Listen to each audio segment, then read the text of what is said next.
दोस्तों ट्रांसफ़र का प्रक्रिया एक तरह से कहिए तो शुरू हो गया है। इसको लेकर के बिहार सरकार के तरफ से मार्गदर्शिका जारी कर दिया गया है कि किस तरह से आपको ई शिक्षा कोष पे इसके लिए अप्लाई करना है। आप लोगों से निवेदन है वीडियो में आखिरी तक बने रहिएगा। 3 पेज का यह मार्गदर्शिका जारी किया गया है बिहार सरकार शिक्षा विभाग की तरफ से। मैं आपको एक एक बात टू द पॉइंट बताने जा रहा हूँ, ध्यान से देखिएगा ताकि कल को जब आप अप्लाई करने जाएं ई शिक्षा पोर्टल पे तो आपको किसी भी तरह के समस्या का सामना ना करना पड़े। देखिए जो पहला पेज है शुरुआत किया गया है, इसमें मोटे तौर पे जो बातें कही गई है कि जो ट्रांसफ़र का नियमावली बनाया गया है उसमें किस तरह से इस प्रक्रिया को अमली जामा पहनाया जाएगा, किस तरह से प्रक्रिया को आगे बढ़ाया जाएगा। तो इसको लेकर के पॉइंट वाइज जो बातें यहाँ पे कही गई है, तो जो पहला पॉइंट अगर हम यहाँ पे देखें तो इसमें कहा गया है पॉइंट नंबर 1 में कि स्थानांतरण पदस्थापन हेतु ई शिक्षा पोर्टल पर आवेदन एवं विकल्प लेने की क्या प्रक्रिया रहेगी। तो देखिए सबसे पहले जो है वैसे शिक्षक जो नियमित हैं या फिर बीपीएससी टीआरई 1 या फिर टीआरई 2 के हैं या फिर वैसे नियोजित शिक्षक जो सक्षमता परीक्षा पास कर गए हैं, ऐसे सभी शिक्षकों को सबसे पहले क्या करना है तो जाना है ई शिक्षा कोष के पोर्टल पे और उनका जो टीचर आईडी है उससे लॉगिन करना है। इसके बाद देखिए आगे क्या कहा गया है कि जैसे ही आप ई शिक्षा कोष पे लॉगिन करेंगे तो वहाँ पे आपको डैशबोर्ड में, अभी भी अगर आप लॉगिन करते होंगे तो डैशबोर्ड में 4-5 ऑप्शन आता है, उसमें से एक नया आपको ऑप्शन देखने को मिलेगा, वो होगा टीचर ट्रांसफ़र का ऑप्शन। उस पर जाकर के आपको क्लिक कर देना है।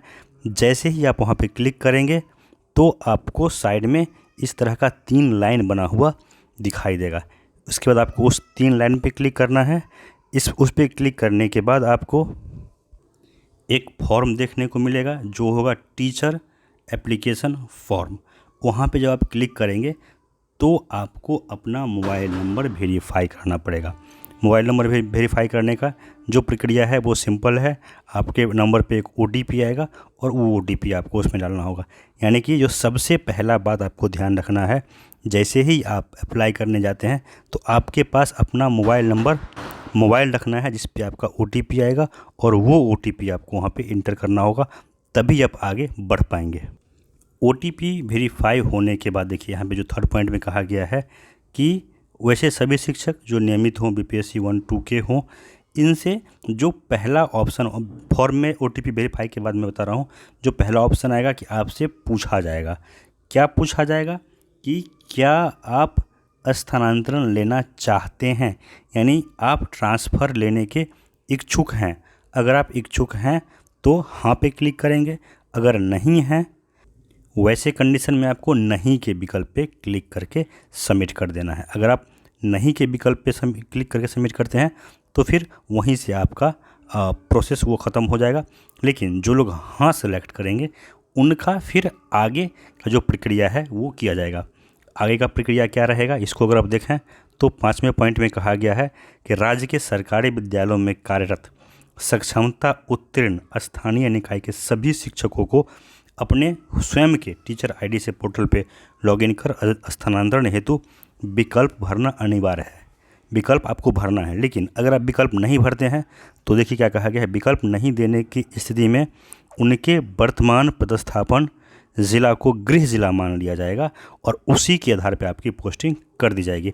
यानी कि ये बहुत इंपॉर्टेंट चीज़ है जो आपको ध्यान देना चाहिए कि अगर आप अप्लाई करने के बाद जो ऑप्शन मांगा जा रहा है वो अगर आप फिल नहीं करते हैं, वैसे कंडीशन में जिस ज़िले में आप पोस्टेड हैं उस ज़िला को आपका गृह ज़िला मान लिया जाएगा और उसी के आधार पे आपका जो पोस्टिंग है वो कर दिया जाएगा। इसके बाद जो अगला पॉइंट है पॉइंट नंबर 5, इसमें अगर आप देखेंगे तो कहा गया है कि जो सक्षमता उत्तीर्ण स्थानीय निकाय के शिक्षक या शिक्षिका हैं उनके द्वारा लॉगिन करने के उपरांत सक्षमता परीक्षा का जो आवेदन संख्या और रोल नंबर है वो आपको आपके स्क्रीन पे देखने को मिलेगा। इसके अलावा ये था सक्षमता पास के लिए। आगे देखिए कहा गया कि सक्षमता उत्तीर्ण स्थानीय निकाय के सभी शिक्षक एवं नियमित शिक्षक बीपीएससी 1 या 2 के हो, विद्यालय अध्यापक के इच्छुक शिक्षक द्वारा स्थानांतरण के विकल्प के अंतर्गत आपको अपना जेंडर, वैवाहिक स्थिति ड्रॉप डाउन में सही सही आपको सिलेक्ट करना होगा। ये करने के बाद आपको अगला जो है इसमें आपको जो ट्रांसफ़र के लिए आपका ऑर्डर ऑफ प्रेफरेंस बनाया गया है उसके हिसाब से ड्रॉप डाउन मेनू में से आपको आपका जो विकल्प है वो चूज करना होगा। इसके अलावा जो कुछ विशेष कंडीशन बनाया गया है, जैसे कि वैसे शिक्षक जो असाध्य रोग से पीड़ित हैं, जो दिव्यांग हैं के आधार पर नियुक्ति है, या फिर जो मानसिक रूप से दिव्यांग है, या फिर जिनको भी प्रेफरेंस दिया गया है उनके लिए कहा गया है, तो उन्हें इस विकल्प से संबंधित सूचना को पोर्टल पर प्रविष्ट करना होगा एवं इससे संबंधित प्रमाण पत्र जो कि सिविल सर्जन कार्यालय से निर्गत हो उसको अपलोड करना होगा। यानी कि अगर आप किसी तरह का लाभ लेना चाहते हैं इस ट्रांसफ़र की प्रक्रिया में तो आपके पास उसका प्रमाण पत्र होना चाहिए, जो प्रमाण पत्र आपको वहाँ पे अपलोड करना पड़ेगा। इतना करने के बाद जो आगे की प्रक्रिया है इसमें कहा गया है कि शिक्षक को गृह जिला से संबंधित सूचना को पोर्टल पर प्रविष्ट करना होगा। यदि शिक्षक विवाहित हैं तो पति पत्नी के गृह जिला से संबंधित सूचना को भी आपको अनिवार्य रूप से वहाँ पे देना होगा। आगे देखिए कहा गया है कि यदि शिक्षक शिक्षिका के पति पत्नी किसी सरकारी विद्यालय में शिक्षक शिक्षिका हैं अथवा राज्य या भारत सरकार के पदाधिकारी या फिर कर्मी हैं तो उन्हें उनके पदस्थापन से संबंधित सूचना को पोर्टल पर प्रविष्ट किया जाएगा। राज्य या फिर भारत सरकार के पदाधिकारी कर्मी होने की संबंधित पदाधिकारी कर्मी का अद्यतन सैलरी स्लिप या नियंत्रणीय पदाधिकारी का प्रमाण पत्र अपलोड करना अनिवार्य होगा। यानी कि जहां भी आप पदस्थापित हैं उसका जो सैलरी स्लिप है वो आपको यहां पर लगाना अनिवार्य होगा। इसके बाद ये कहा गया कि विभागीय संकल्प के आलोक में स्थानांतरण हेतु शिक्षकों को 10 विकल्प देने का अवसर होगा, जिसमें कम से कम 3 विकल्प देना आपके लिए अनिवार्य है। परंतु शिक्षक जो हैं, यहाँ पर जो महत्वपूर्ण बात है जो आपको ध्यान देना चाहिए वो है इसका डेट, कब से कब तक आप इसको ऑनलाइन अप्लाई कर सकते हैं। तो इसके लिए जो डेट दिया गया है 7 नवंबर से लेकर के 22 नवंबर तक आप इसको ऑनलाइन अप्लाई कर सकते हैं। इसके बाद देखिए जो सेकेंड पॉइंट है उसमें दिया गया है स्थानांतरण पदस्थापन हेतु विद्यालय आवंटन का जो प्रक्रिया है वो क्या रहेगा। तो यहाँ पे जो आप विकल्प देंगे उसी में कहा गया है कि ऑर्डर ऑफ प्रेफरेंस के आलोक में शिक्षकों का माह दिसंबर 2024 में पदस्थापन किया जाएगा। इसके बाद किस तरह से किया जाएगा तो इसको लेकर कहा गया है कि इसमें जो रैंडमाइजेशन का टेक्निक है उसका यूज किया जाएगा। इसके अलावा उदाहरण दे करके भी यहाँ पे समझाया गया है कि अगर आप 2 विकल्प देते हैं 3 विकल्प देते हैं उसमें से अगर कोई नहीं मिल पाता है तो उस कंडीशन में आप जिस प्रखंड के विद्यालय का चॉइस दे रहे हैं उसी प्रखंड का दूसरा जो विद्यालय ने कहना गलत होगा, पंचायत का ऑप्शन दे रहे हैं तो उसी प्रखंड के दूसरे पंचायत में आपका विद्यालय आवंटित करने का जो कोशिश है वो किया जाएगा सॉफ्टवेयर के माध्यम से। आगे देखिए इसमें कहा भी गया है कि यह प्रक्रिया स्थानांतरण पदस्थापन हेतु आवेदन करने वाले शिक्षक शिक्षिकाओं के विद्यालय आवंटन तक ये जारी रहेगा। और लास्ट में कहा गया है कि सॉफ्टवेयर के माध्यम से विद्यालय आवंटन की जो कार्रवाई है वो दिसंबर 24 के तृतीय या चतुर्थ सप्ताह में की जाएगी। ये तो विद्यालय आवंटन हो जाएगा। आपको स्कूल कब तक ज्वाइन कर लेना है तो अगले साल जनवरी के फर्स्ट वीक में आपको जो है स्कूल वो ज्वाइन कर लेना है। और एक सबसे महत्वपूर्ण जो बात है कि जो सक्षमता पास शिक्षक हैं उन्हें राज्यकर्मी का जो दर्जा है वो किस डेट से दिया जाएगा तो जिस डेट को आप विद्यालय में योगदान करते हैं उसी डेट से आपको विशिष्ट शिक्षक के हिसाब से जो सैलरी है या फिर कह लीजिए राज्यकर्मी के हिसाब से जो आपका सैलरी है वो शुरू कर दिया जाएगा। यानी जनवरी के फर्स्ट वीक से जितने भी सक्षमता पास शिक्षक हैं वो विशिष्ट शिक्षक माने जाएंगे और उसी के हिसाब से फिर उनका पेमेंट शुरू होगा। इसके बाद देखिए इसमें जो एक पॉइंट इम्पोर्टेंट पॉइंट जो छूट रहा था कि अगर आप 3 विकल्प ही देते हैं तो उस कंडीशन में देखिए कहा गया है कि 3 विकल्प देना अनिवार्य होगा, परंतु जो शिक्षक हैं अधिकतम 10 विकल्प भर सकते हैं, अन्य 7 विकल्प अनिवार्य नहीं होगा।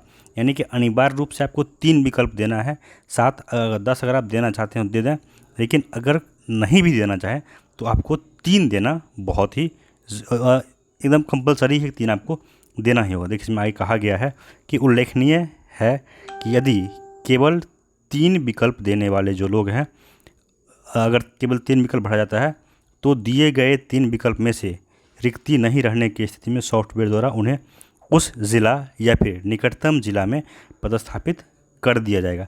तो बेहतर है कि 10 विकल्प यहाँ पे दिया ही जाए।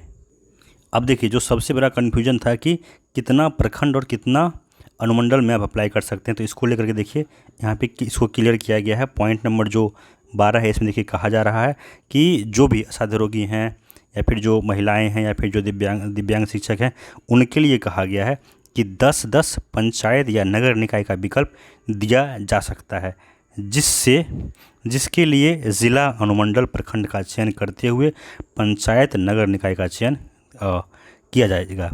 आगे कहा गया है विधवा एवं प्रत्यक्ष शिक्षिका महिला शिक्षक एवं पति के पदस्थापन के आधार पर स्थानांतरण हेतु इच्छुक शिक्षिका द्वारा 10-10 पंचायत या फिर नगर निकाय का विकल्प दिया जा सकता है, जिसके लिए ज़िला, अनुमंडल, प्रखंड का चयन करते हुए पंचायत नगर निकाय का चयन किया जाएगा।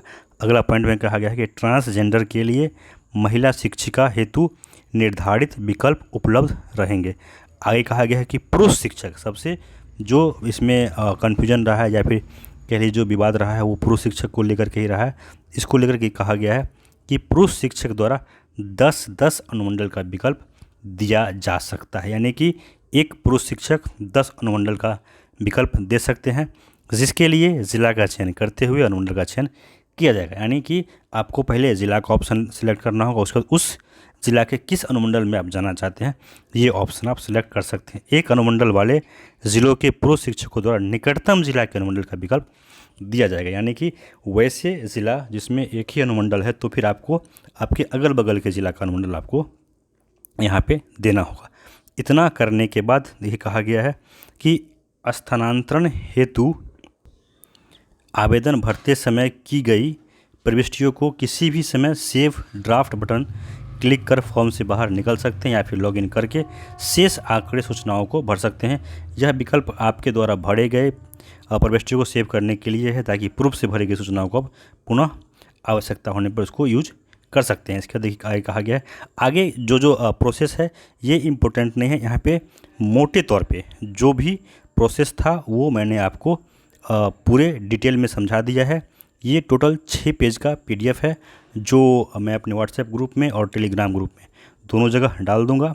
इसके अलावा भी किसी को चाहिए तो आप अपना नंबर कमेंट कर सकते हैं, मैं आपको पर्सनली भी ये PDF भेज सकता हूँ। मोटे तौर पे जो बातें हैं एक बार मैं फिर से इसको समराइज कर दूँ आप लोगों के लिए।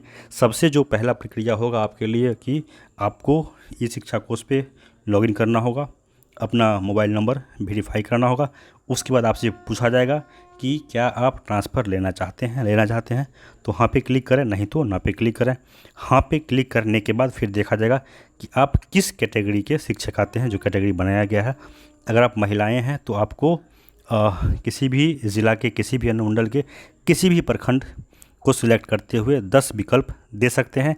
3 देना कंपलसरी है, लेकिन 10 आप दे सकते हैं। अगर आप पुरुष शिक्षक हैं तो फिर आप पूरे बिहार के किसी भी ज़िले के 10 अनुमंडल को आप सिलेक्ट कर सकते हैं। आपके लिए भी वही नियम लागू होगा कि 3 देना कंपलसरी है। अगर आप नहीं देते हैं तो फिर रैंडमली आपको कहीं भी भेज दिया जाएगा। उसके बाद फिर आपको इसको सबमिट कर देना है और जो प्रक्रिया है इसको आपको कंप्लीट करके इसको सेव कर देना है। जो स्कूल आपका अलॉट होगा रैंडमाइजेशन किया जाएगा सबों के लिए।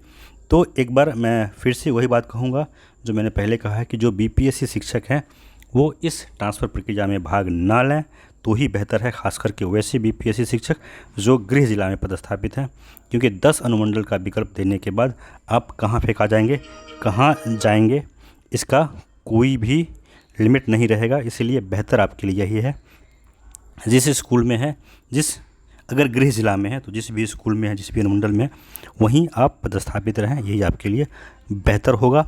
एक तरह से देखा जाए तो ये प्रक्रिया सिर्फ और सिर्फ सक्षमता पास नियोजित शिक्षकों के लिए ही लाया गया है। कहने को तो लाया गया है BPSC के लिए भी, लेकिन BPSC शिक्षकों के लिए यहाँ पे कहीं से कोई फ़ायदा मिलता नहीं दिख रहा है।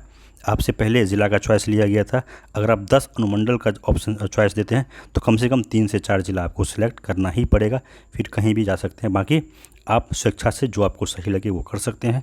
इस फॉर्म को भरने में किसी भी तरह की समस्या हो तो आप संपर्क भी कर सकते हैं या फिर कमेंट भी कर सकते हैं। मैं कोशिश करूँगा आप लोग का हेल्प करने का। इस वीडियो को ख़त्म करने से पहले जितने भी नियोजित शिक्षक हैं, सक्षमता पास हैं, मैं बार बार कहता आ रहा था कि आप लोगों को राज्यकर्मी का दर्जा ज़रूर मिलेगा और अब मिल गया है। अगले साल के पहले वीक में आप विशिष्ट शिक्षक बन जाएंगे। मैंने पहले ही बधाई दी है, एक बार फिर से आप लोग को बहुत बहुत बधाई। इस वीडियो में इतना ही। आप लोग का बहुत बहुत धन्यवाद।